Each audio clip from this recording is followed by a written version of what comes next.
Hello students, this is science के। आज हम डिस्कस करेंगे एक और नया टॉपिक। आज का हमारा टॉपिक रहेगा स्पेक्ट्रम, यानी कि स्पेक्ट्रम। तो हेडिंग लगाइए। टॉपिक है स्पेक्ट्रम और स्पेक्ट्रम। पूरा डिटेल में हम इसको देखने वाले हैं। तो सबसे पहले क्वेश्चन यही आता है कि स्पेक्ट्रा होता क्या है। इस टॉपिक की स्टार्टिंग हम पहले थोड़ा सा बेसिक देख लेते हैं, फिर हम अलग अलग तरीके के स्पेक्ट्रम स्टडी करेंगे। तो बेसिक पार्ट में सबसे जो पहली चीज है वो यही है कि स्पेक्ट्रा क्या होता है। तो हमने ये देखा है कि जितनी भी अलग अलग तरीके की रेडिएशंस होती है उनमें मेजर डिफरेंस है वो वेवलेंथ और फ्रीक्वेंसी को लेके होता है। ठीक है, यानी कि उस रेडिएशन का जो इंटेंसिटी है वो उसकी वेवलेंथ और फ्रीक्वेंसी के अकॉर्डिंग चेंज होता रहता है कि वो रेडिएशन कितनी इफेक्टिव है, उसका इंटेंसिटी कितना है। तो उसकी वेवलेंथ और फ्रीक्वेंसी के अकॉर्डिंग चेंज होती है उसकी इंटेंसिटी।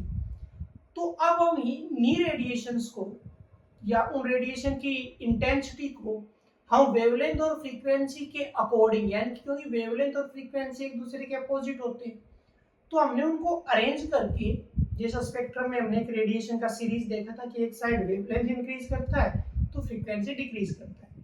तो अब वो जो एक अरेंजमेंट हमारे पास आएगा उन रेडिएशंस का, उस अरेंजमेंट को बोला जाता है स्पेक्ट्रम। तो यही डेफिनेशन हम राइट करेंगे। यहाँ पे क्या लिखा जाएगा?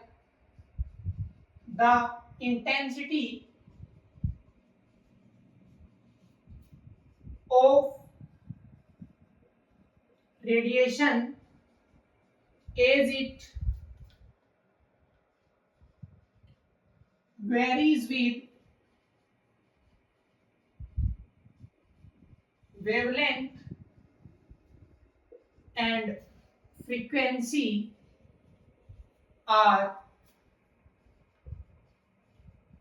arranged in a pattern is called spectra। यानी कि रेडिएशंस का जो अरेंजमेंट आएगा, यानी कि उस अरेंजमेंट में जो रेडिएशन की इंटेंसिटी है वो वेवलेंथ और फ्रीक्वेंसी के अकॉर्डिंग चेंज होती रहेगी। तो उस पूरे पैटर्न को, उस पूरे अरेंजमेंट को हम क्या बोलते हैं? स्पेक्ट्रा बोलते हैं। क्लियर?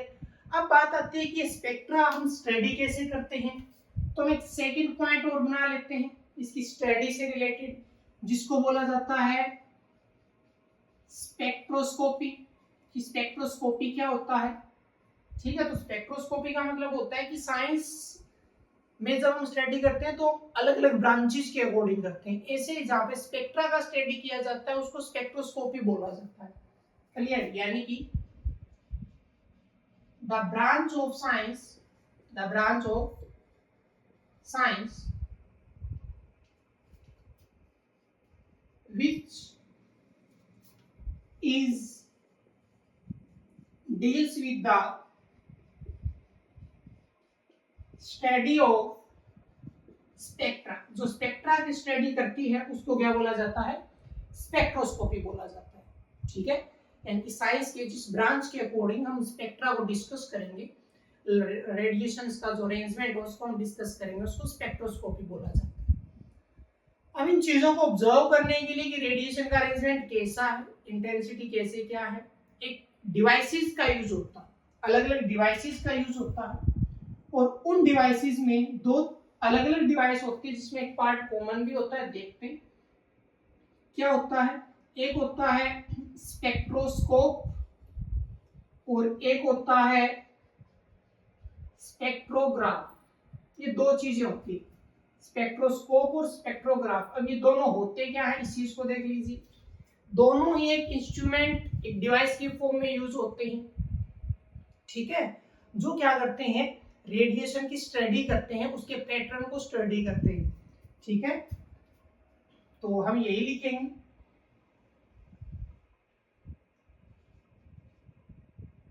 एन इंस्ट्रूमेंट या डिवाइस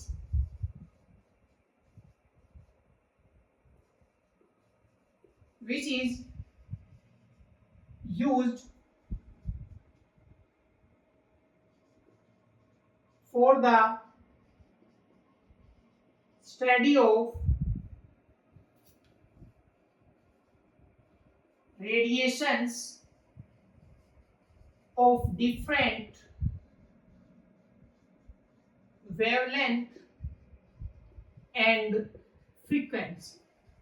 जो इंस्ट्रूमेंट यूज होता है उनको स्टडी करने के लिए, अलग अलग चीजों को देखने के लिए, उसको हम क्या बोलते हैं, स्पेक्ट्रोस्कोप और स्पेक्ट्रोग्राफ बोलते हैं। इन दोनों में एक हल्का सा डिफरेंस होता है, क्योंकि ये जो डिवाइसेस है, ये जो इंस्ट्रूमेंट है, ये अलग अलग इसके भी पार्ट्स होते हैं, दो दो चीजें होती हैं।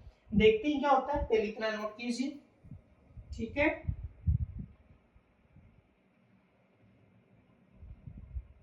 तीन मेन पॉइंट बता दिए। फर्स्ट स्पेक्ट्रा, स्पेक्ट्रोस्कोपी, और इंस्ट्रूमेंट में हमने दो नेम लिखे, स्पेक्ट्रोस्कोप और स्पेक्ट्रोग्राफ, ठीक है।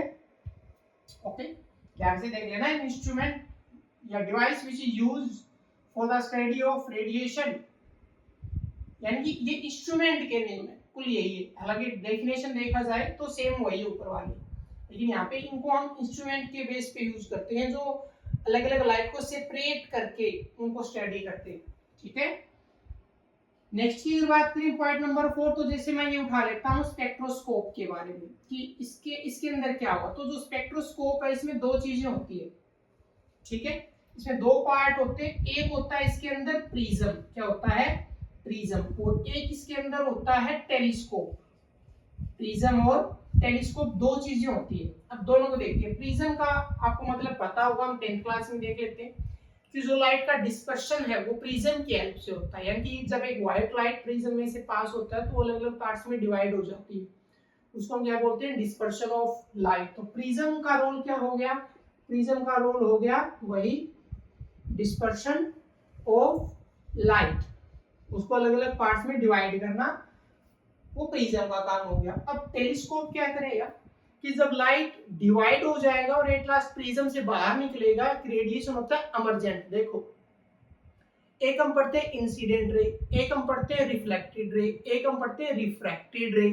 अब एक होता है इमर्जेंट। इमर्जेंट कब बोला जाता है, जब दो बार रिफ्रैक्शन हो जाए रिफ्रैक्शन के अंदर। क्योंकि जैसे मान लो ये है, अभी मैंने एक प्रिज्म बनाया, अब ये मैंने दिखा दिया इंसिडेंट रे।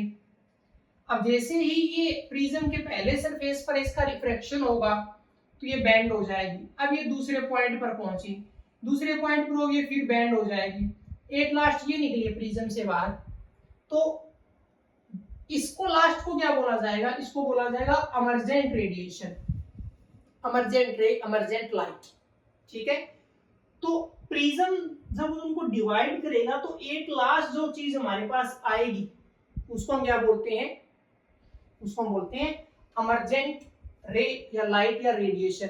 अब इनको अलग अलग स्टडी करना, क्योंकि जब लाइट प्रिज्म से एट लास्ट बाहर आएगी तभी हमें पता चलेगा कि कौन सी लाइट का कितना इंटेंसिटी है, कहाँ वेवलेंथ है, कहाँ उसका फ्रीक्वेंसी है। तो ये मेन स्टडी होता है। तो इमर्जेंट रेडिएशन को ऑब्जर्व करने के लिए टेलीस्कोप का यूज होता है, ठीक है। तो हम क्या लिखेंगे, to observe the emergent light, emergent light को ऑब्जर्व करने के लिए किसका यूज होता है, टेलीस्कोप का यूज होता है। क्लियर।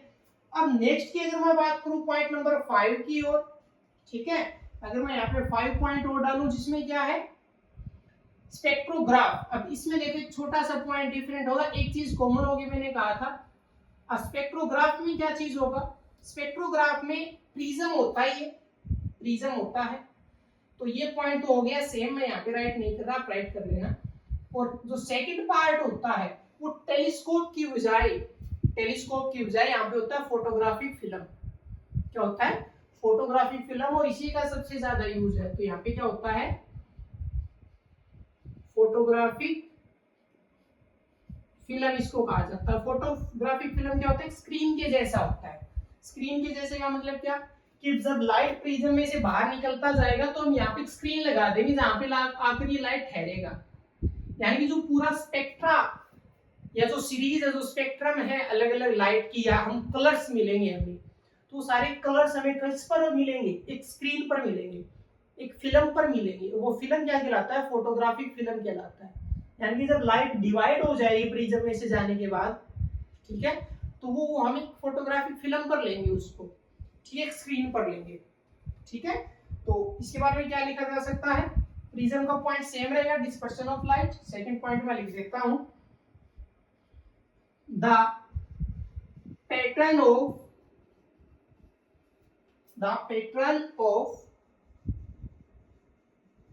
emergent light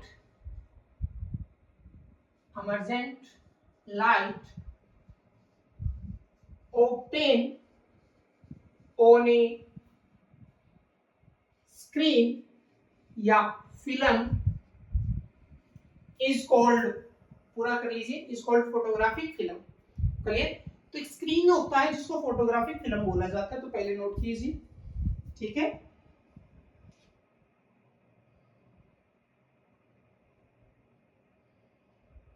ठीक है।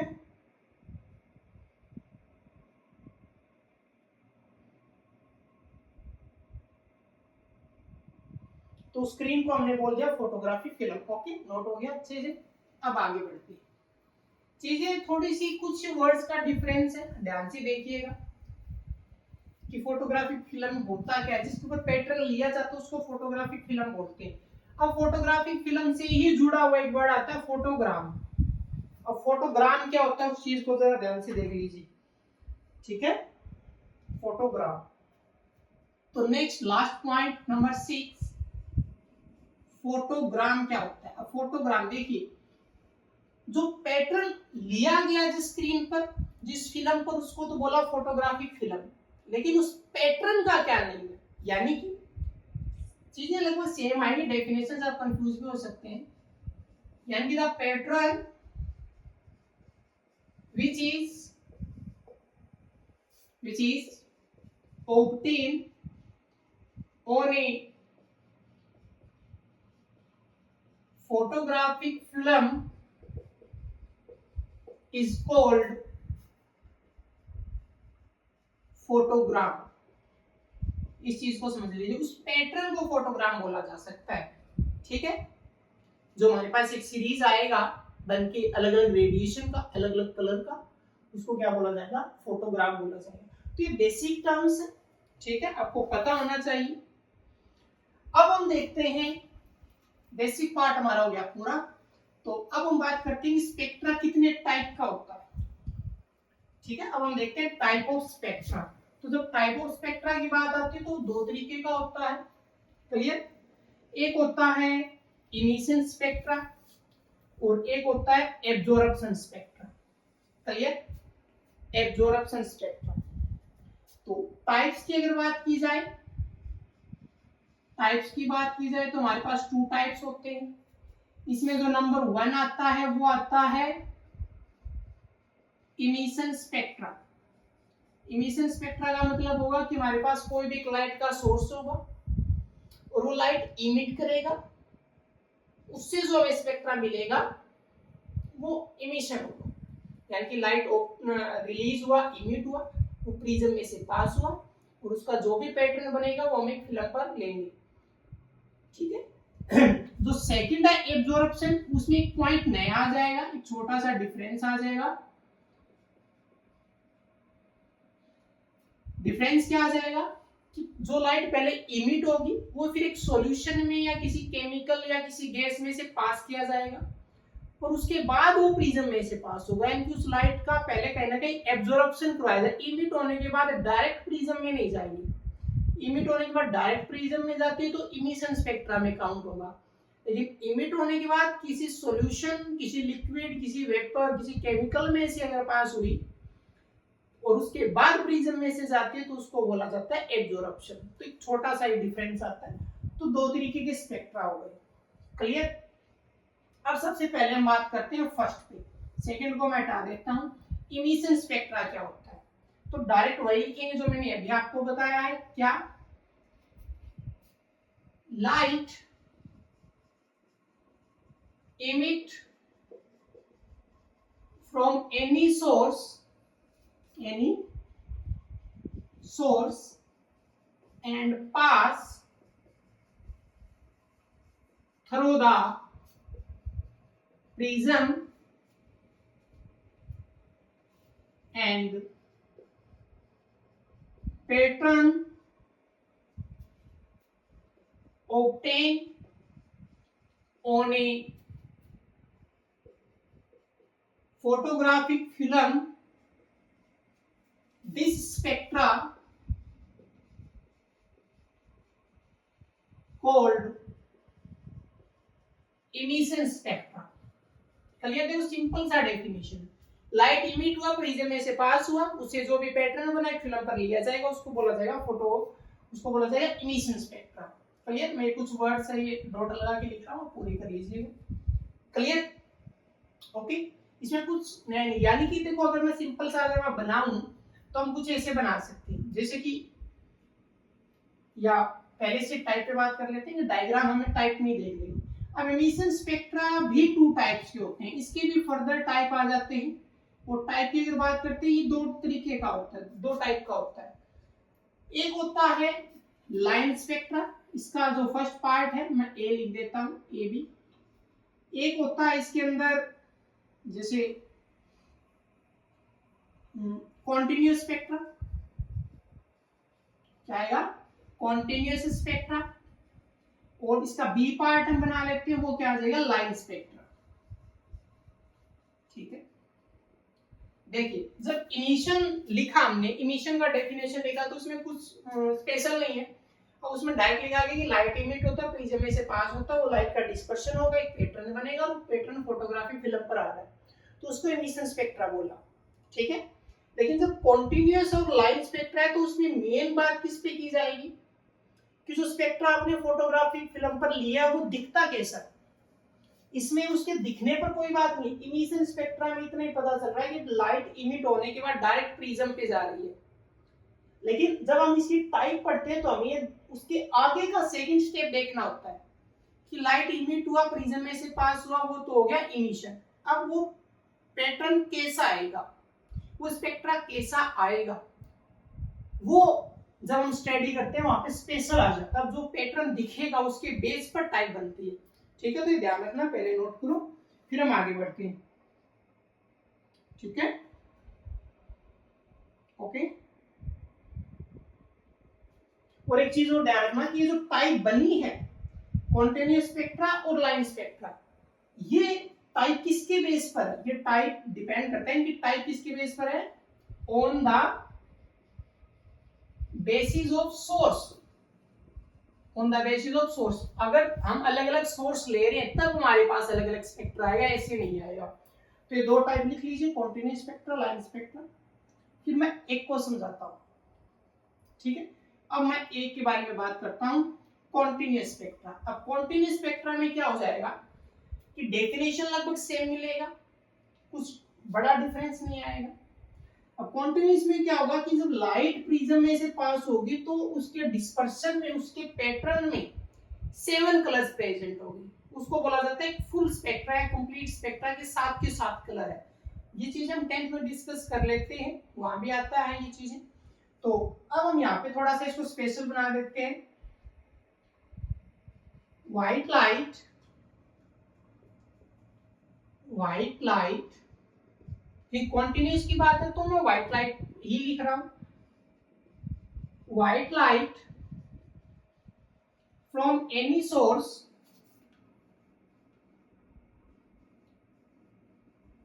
pass through prism and it divide in 7 colors and obtain on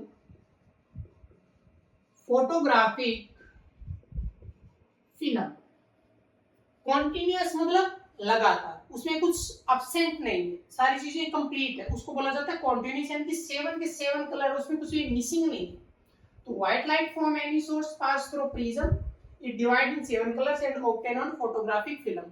यानी कि अगर मुझे डायग्राम शो करना पड़े तो ये डायग्राम कुछ इस प्रकार है, मैं बना देता हूं। ठीक है, ये मैंने एक पहले प्रिज्म बनाया, ठीक है, और प्रिज्म में हमने क्या लेना है, एक व्हाइट लाइट का सोर्स लेना है। तो फिर मैंने ये बना दिया एक स्लिट। आपको पता है स्लिट क्यों यूज होता है, मैं पहले बता चुका हूँ जब हमने मॉडल्स ऑफ एटम किया। स्लिट क्या करता है, स्लिट एक मेटल प्लेट का ही होता है, उसके अंदर एक फाइन होल होता है, एक छोटा होल होता है जो एक लिमिट लाइट को ही आगे पास करता है, और उस होल की वजह से उस लाइट को एक स्ट्रेट पाथ भी मिलता है। यानी कि व्हाइट लाइट का कोई सोर्स है जिससे बहुत सारी रेडिएशन आ रही है, लेकिन हमें ऑब्जर्व करने के लिए एक ही रेडिएशन का यूज करना है, तो वो मैंने एक होल में से यहाँ पे मैं शो कर रहा हूँ कि उस होल में से वो जा रही है। ठीक है, तो ये हो गई व्हाइट लाइट, जो मैंने एरो लगाए हैं ये व्हाइट लाइट को शो कर रहा है। ये यहाँ पे क्या हो गया, स्लिट हो गया। ये यहाँ पे क्या हो गया, प्रिज्म। अब हमें लेना है यहाँ पे फोटोग्राफिक फिल्म, तो यहाँ पे मैंने लगा दिया क्या, फोटोग्राफिक फिल्म मैंने लगा दिया, जिसके ऊपर पूरा का पूरा स्पेक्ट्रा यानी कि जो कलर से बना हुआ स्पेक्ट्रम है वो लिया जाएगा। अब इससे आगे आपको बताइए, ये डिवाइड होगा 7 कलर्स में। जब ये 7 कलर्स में डिवाइड होगा तो आपको अलग अलग तरीके से शो करना पड़ेगा। ठीक है, ये फर्स्ट टाइम हो गया। सेकंड टाइम इनका फिर से रिफ्रैक्शन होगा।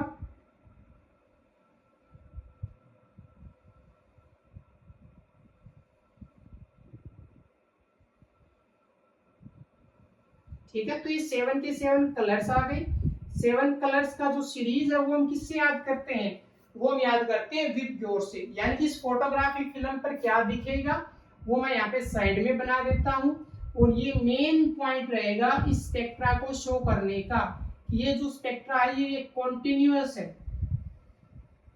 ठीक है, ये स्पेक्ट्रा क्या है, कॉन्टिन्यूअस है, और इसके जो कलर्स होते हैं वो हम किससे शो करते हैं, वो विबग्योर से शो करते हैं। तो मैं यहाँ पे वर्ड्स डाल देता हूँ कि सबसे नीचे कौन सा होता है, वोयलेट, VIDGYOR। ये 7 कलर्स होते हैं विबग्योर। और देखिए मैंने, क्योंकि हमें पता है जब कलर्स हमारे पास आते हैं तब उनमें कोई लाइन नहीं होता, कलर थोड़ा थोड़ा शेड आपस में मिक्स होता है एक दूसरे के ऊपर, फिर कलर हमें नया दिखने लगता है। तो मैंने अलग अलग बनाए हैं ताकि ये हर एक रीजन दिखाया गया है।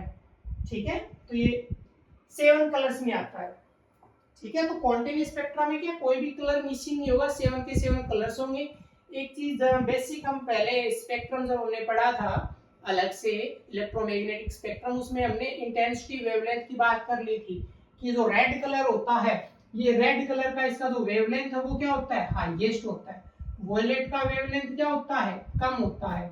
तो रेड का वेवलेंथ ज्यादा होता है तो उसका डेविएशन कम होता है, वो कम उड़ता है। ठीक है, और वॉयलेट का वेवलेंथ कम होता है तो उसका डेविएशन भी ज्यादा होता है। तो ये आपको इस डायग्राम की हेल्प से शो करना करना होगा। ठीक है, अच्छे से देख लीजिए, डायग्राम बना लीजिए। ओके, फिर हम चलते हैं सेकंड लाइन स्पेक्ट्रा के ऊपर। तो एक तो आपको यही ध्यान रखना होगा कि जो टाइप इसकी बन के आती है वो सोर्स के बेस पे बन के आती है। अभी हमारे पास यहाँ पे जो सोर्स है वो व्हाइट लाइट का सोर्स है। क्लियर, अब मुझे अगर लाइन स्पेक्ट्रा बनाना है तो मुझे कोई स्पेशल मटेरियल लेना पड़ेगा। Clear, okay. तो अब हम उठाते हैं इसका सेकंड पार्ट, इमिशन स्पेक्ट्रा। देखिए इमिशन का मैं बार बार रिपीट कर रहा हूं, इमिशन का मेन पॉइंट यही है क्या, कि लाइट इमिट होने के बाद डायरेक्ट प्रिज्म में जाएगा, बीच में कोई और मटेरियल है ही नहीं। ठीक है, यानी कि सोर्स और प्रिज्म के बीच में कुछ नहीं है। क्लियर, डायग्राम का इसका हम आगे यूज कर लेंगे। तो second type B part, line spectra. अब लाइन स्पेक्ट्रा अगर हमें बनाना है तो हमें किसी स्पेशल, चाहे कोई सब्सटेंस हो या केमिकल सब्सटेंस हो, कोई कंपाउंड हो या कोई गैस हो, उसको हमें हीट करना होगा, उसको हमें एनर्जी देना होगा। और जब हम उसको एनर्जी हीट देंगे तब अभी ये चीज देखिए, यहाँ पे 7 के 7 कलर्स प्रेजेंट है। इसका मतलब क्या है, इसका मतलब है कि यहाँ पे 7 कलर्स के सारे वेवलेंथ है। मैं लगभग आंसर्स में वेवलेंथ की बात करूंगा, फ्रीक्वेंसी की नहीं करूंगा। तो यहाँ पे अगर 7 कलर्स है, इसका मतलब क्या है, इसका मतलब ये है कि यहाँ पे 7 कलर्स के वेवलेंथ प्रेजेंट है। यानी कि अगर कोई भी वेवलेंथ गायब होता है, कोई भी वेवलेंथ मिसिंग होता है, तो वो कलर ही नहीं दिखेगा। जैसे मैं यहाँ पे कह दूं कि रेड के 4 वेवलेंथ नहीं है, यहाँ पे कोई भी 4, फॉर एग्जांपल वो 101, 102, 3 और 104, 101, 102, 103, 104 मान लेते हैं समझाने के लिए कि 4 वेवलेंथ रेड के नहीं है। अब वेवलेंथ अगर मिसिंग हुआ तो उसकी वजह से ये रेड कलर जो मैंने एक बॉक्स शो किया उसके लिए, ये बॉक्स आपको कंप्लीट नजर नहीं आएगा, इसमें आपको कुछ ब्लैक नजर आएंगे। क्या नजर आएगा? ब्लैक आएगा, क्योंकि हमारे इस फुल पैटर्न में कहीं भी ब्लैक कलर नहीं होता।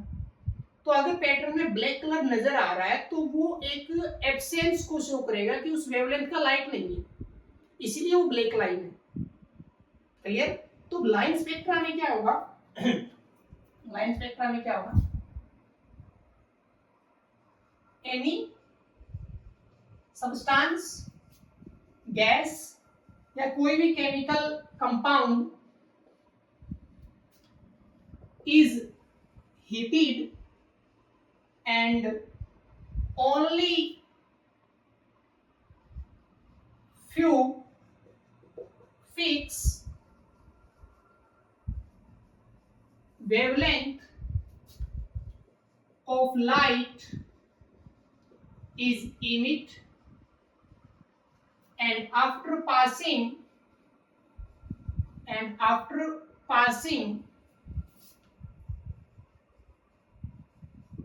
through prism, after passing through prism,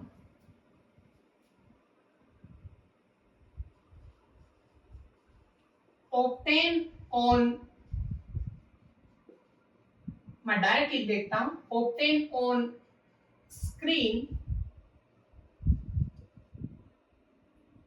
obtain on screen, वो स्क्रीन के ऊपर जाएगा, वही सेम लिख देते हैं जो वर्ड हमने यूज किया। obtain on photographic फिल्म, वो फोटोग्राफिक फिल्म पर ऑब्टेन किया जाए। तो ध्यान से देख लीजिए क्या है, एनी सब्सटेंस, गैस या केमिकल कंपाउंड इज हीटेड, उसको हीट हमें एनर्जी देना पड़ेगा, लाइन स्पेक्ट्रा के लिए हमें एनर्जी देना पड़ेगा उसको। Only few fix wavelength of light is emit, कुछ वेवलेंथ की लाइट इमिट होगी, कंप्लीट लाइट नहीं मिलेगी हमें। And after passing through prism obtain on a film. अब ये हो गया, इसके बाद क्या आएगा? As a result only few colored line is present, सिर्फ कुछ ही कलर्ड लाइन आपको दिखेगा, बाकी पूरा क्या होगा? ब्लैक। अदर पार्ट क्या होगा उस फोटोग्राफिक फिल्म पर? अदर पार्ट क्या होगा? सारा का सारा ब्लैक होगा, कुछ ही कलर्ड लाइन नजर आएंगे। ये कलर्ड लाइन वही है जिस वेवलेंथ की लाइट बनी है। यहाँ पे हमने क्या लिखा है? कुछ ही वेवलेंथ की लाइट है वो बनेगी, और वही लाइट हमें कहाँ पे नजर आएगी? फोटोग्राफिक फिल्म पर। तो as a result only few coloured lines is present. Clear? सिर्फ ही कुछ ही कलर्ड लाइंस नजर आएंगे। ओके, अगर मुझे इसको बनाना पड़े तो जैसे मैं एग्जांपल लेता हूं, जैसे एग्जांपल में मैंने ले लिया NaCl लिया। NaCl को बर्न करेंगे तो हमारे पास सिर्फ क्या आता है? 2 येलो लाइंस आती है। क्या आती है? 2 येलो लाइंस आती है, 2 येलो लाइन आती है, यानी कि येलो कलर नजर आएगा और कोई कलर दिखेगा नहीं स्क्रीन के ऊपर, और येलो भी पूरा नहीं आएगा, येलो का पूरा रीजन नहीं आएगा, सिर्फ 2 ही लाइन आएगी। 2 लाइन का मतलब वो सिर्फ 2 वेवलेंथ होंगे, 2 वेवलेंथ, फिक्स वेवलेंथ होगा। एक लाइन यहाँ पे एक वेवलेंथ को शो करेगा। क्लियर? तो अगर मुझे डायग्राम बनाना पड़े तो जैसे मैं अगर इसमें चेंज करूं, तो क्या होगा? अब यहाँ पे व्हाइट लाइट का सोर्स नहीं है, ठीक है, यहाँ पे व्हाइट लाइट नहीं है। यहाँ पे हमारे पास क्या होगा कि मैं जैसे इसको मैंने हटा दिया, व्हाइट लाइट नहीं आएगा। अब की बात क्या होगा? जैसे मैं यहाँ पे शो कर रहा हूँ NaCl, ये मैंने एक शो कर दिया, ये है NaCl, ठीक है, ये NaCl है, नमक है ये। और इसको हम क्या कर रहे हैं? इसको हम कर रहे हैं बर्नर से बर्न, इसको हम कर रहे हैं गर्म, इसको नीचे से हम हीट दे रहे हैं, ये क्या है? बर्नर है। तो NaCl से लाइट रिलीज होगा, वो प्रिज्म में से जाएगा। अब यहाँ पे मैंने 7 लाइंस लगाई है, वहां पे हमारे पास कोई 7 लाइंस नहीं होगा, मैं इनको इरेज कर देता हूँ। मैंने कोई भी 2 लाइन रख ली है, ठीक है, 2 लाइन मैं यहाँ पे शो करूंगा, ठीक है, 2 लाइंस मैं यहाँ पे शो करने वाला हूँ और वो 2 लाइंस ही क्या होंगे, वो 2 वेवलेंथ होंगे जो NaCl इमिट करेगा। किसकी वजह से? एनर्जी की वजह से। क्लियर? तो ये प्रिज्म कंप्लीट कर दिया और यहाँ पे सिर्फ अब 2 लाइंस है। ठीक है, अब 2 लाइन आगे, 2 लाइट आगे पहुंची है फोटोग्राफिक फिल्म के ऊपर।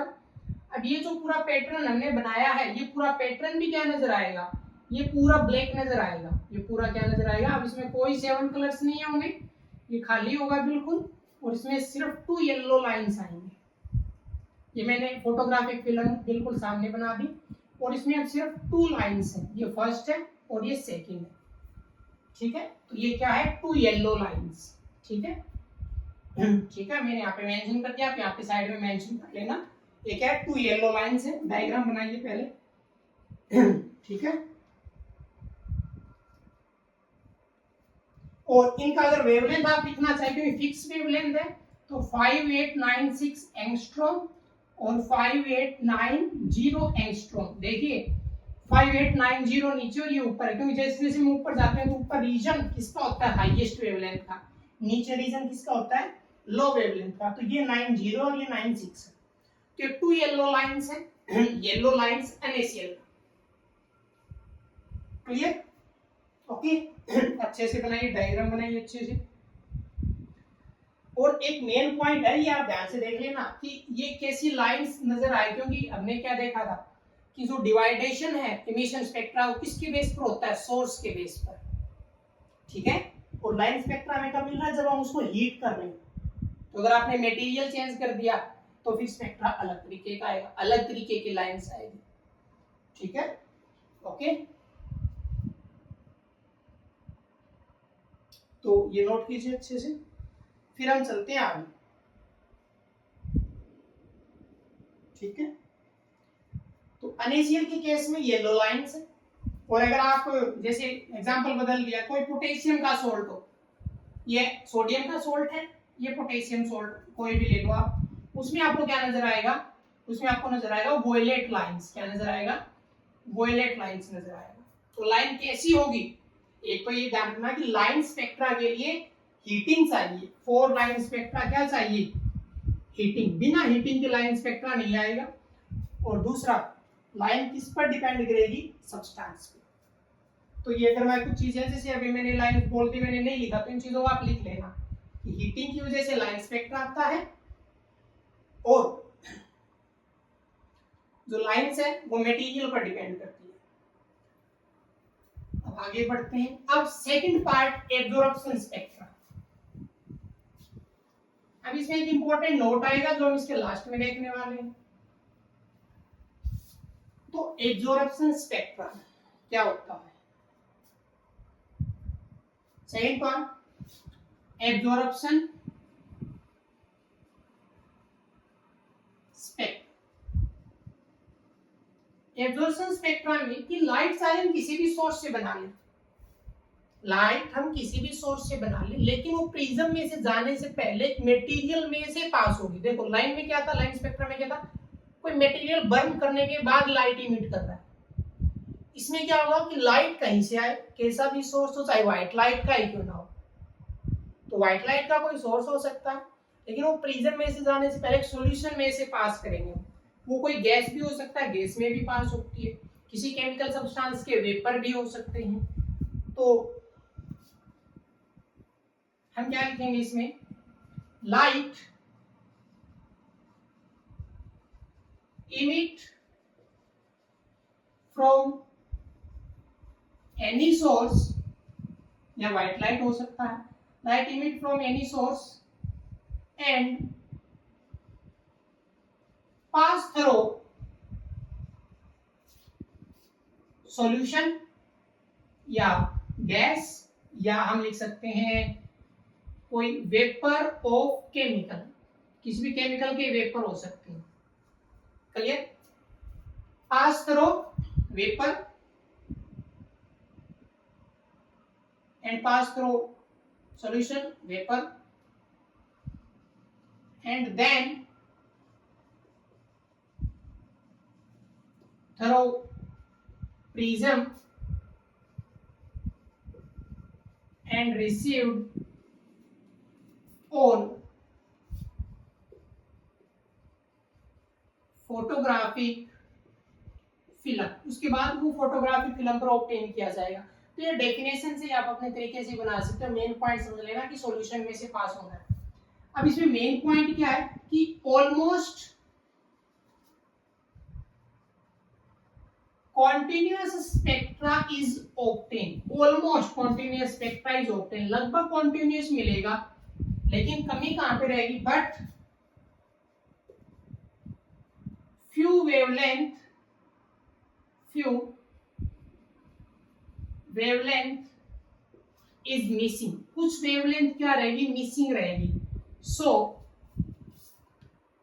black line appears, black line नजर आएंगे, कुछ ब्लैक लाइन नजर आएंगे। इसका मतलब जो वेवलेंथ मिसिंग हुई है वो किसकी वजह से हुई, वो उस सॉल्यूशन की वजह से हुई। यानी कि मैं यहाँ पे एक सेंटेंस और डाल देता हूं, these missing wavelength absorbed by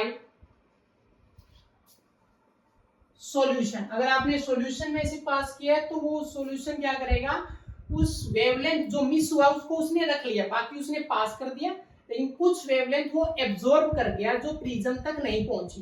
prism तक नहीं पहुंची तो आगे फोटोग्राफिक फिल्म पर भी नहीं पहुंची। तो this missing wavelength absorb by solution. Clear. अब जैसे कि अब इसको मैं डायग्राम से शो करता हूं, तो इसे हम एक छोटा सा फिर चेंज कर देते हैं डायग्राम में कि यहां पर हम लगा देते हैं एक सॉल्यूशन, यहां पे मैंने लगा दिया एक सॉल्यूशन। ठीक है, ये क्या है, ये NaCl का सॉल्यूशन। क्लियर, ये क्या है, NaCl का सॉल्यूशन, और इससे पहले स्लिट है और फिर व्हाइट लाइट आ रही है। यहाँ पे लाइट्स हैं, एक लाइट हमने चूज कर लिया जो आगे जा रहा है। अब सॉल्यूशन में मैंने इस लाइट को शो नहीं किया। क्लियर, तो वो सॉल्यूशन में से पास हुआ, फिर वो प्रिज्म में गया। अब यहाँ पे जो हमें मिलेगा स्पेक्ट्रा, इसमें क्या है, इसमें सारे के सारे कलर्स हैं, 7 के 7 कलर्स हैं।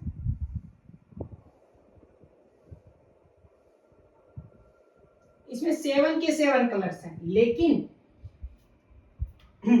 वो एब्सेंट होंगे जो सॉल्यूशन ने एब्जॉर्ब कर लिया। तो अगर मैं यहाँ पे लिखूं VIBGYOR,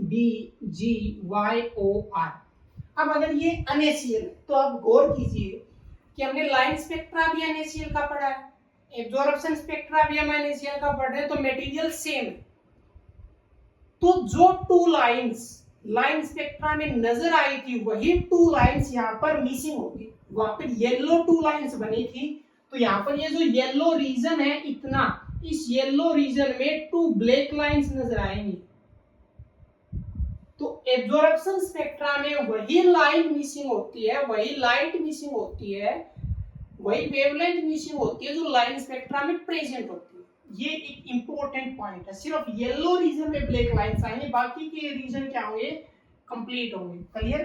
तो इस इंपॉर्टेंट नोट को मैं यहाँ पे डाल रहा हूं। ठीक है,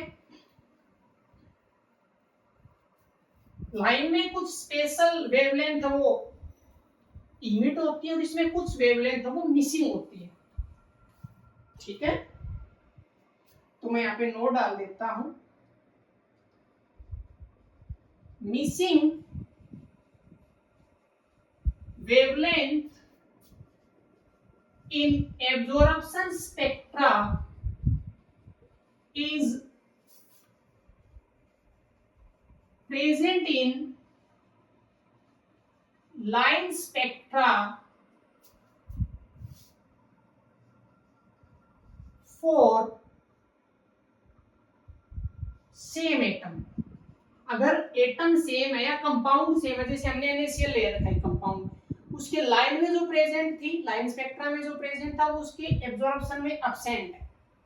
तो क्या है कि missing wavelength in absorption spectra is present in line spectra for the same atom. तो एग्जांपल हमारे लिए क्या है, एग्जांपल हमारे लिए NaCl। अब NaCl का जब हमने लाइन स्पेक्ट्रा देखा था तो उसमें क्या था, only 2 yellow lines, only 2 yellow lines present, इसमें सिर्फ 2 येलो लाइंस।